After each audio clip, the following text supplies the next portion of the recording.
வணக்கம். நீங்கள் பார்ப்பது ஏஐ குரல் நாவ். நான் மேகா. தொடரின் தொடக்கமே. இந்திய அணியின் அதிரடி. முதல் போட்டியிலேயே இந்தியா அணி எதிரணிக்கு தெளிவான எச்சரிக்கையை வழங்கியுள்ளது. இந்த வெற்றிக்கு அடித்தளமாக இளம் வீரர்கள் அபிஷேக் சர்மா மற்றும் ரிங்கு சிங் இருவரின் துணிச்சலான மற்றும் கட்டுப்பட்ட ஆட்டம் அமைந்தது. அபிஷேக் சர்மா போட்டியின் ஆரம்ப கட்டத்திலேயே வேகமாக ரன்களை சேர்த்து எதிரணி பந்துவீச்சாளர்களை பின்னடைவு நிலைக்கு தள்ளினார்.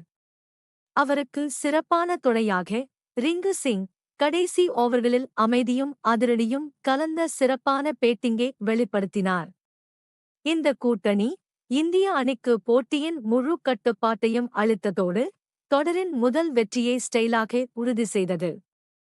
இந்த வெற்றியுடன் இந்தியா 1-0 என்ற கணக்கில் தொடரில் முன்னிலை பெறுகிறது. இளம் வீரர்களின் இந்த செயல்பாடு இந்த தொடரில் மேலும் பெரிய எதிர்பார்ப்புகளை உருவாக்கியுள்ளது. அடுத்த போட்டி மற்றும் தொடரின் முழு அப்டேட்களுக்காக ஏஐ குரல் நாவ் உடன் இணைந்திருங்கள். தொடர்ந்து எங்களுடன் இருங்கள்.